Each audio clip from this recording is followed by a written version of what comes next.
Africa Content TV.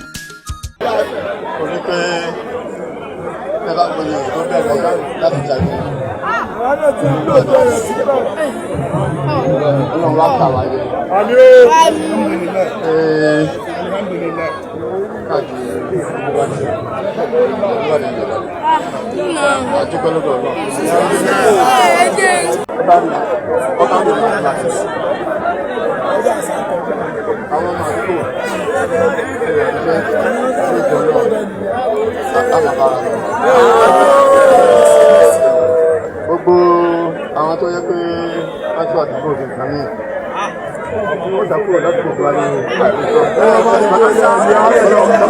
Tọ́lọ́wọ́ máa lè bá wa ní padà ní àìsàn.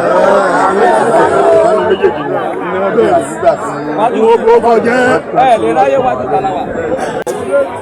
ẹ̀ka bẹ̀rẹ̀ láti sílẹ̀ Yorùbá tó ti fún àbájú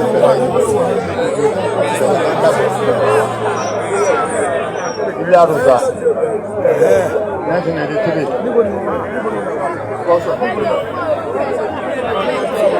ìjọ ìlàbẹ̀rẹ̀ ní ilé jagun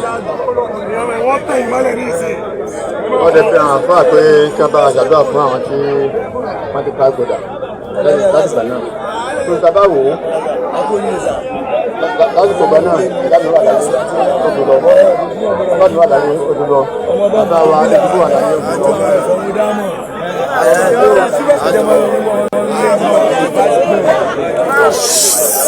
wọ́n ń sọ̀rọ̀ lọ́wọ́ náà ẹ má máa ṣe bí tọ́ọ̀gì náà ẹ ní sísì tí wọ́n sọ náà. wọ́n pè mú báyìí ti rìn ní ọ̀sán nípa ti wọ́n níwọ̀n bá.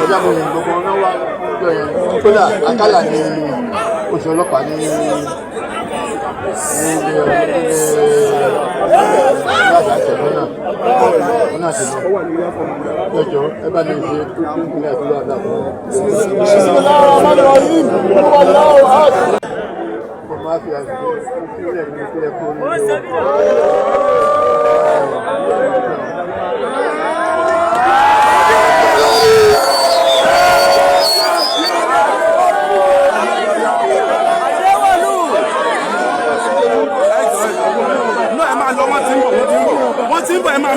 Ẹ máa move.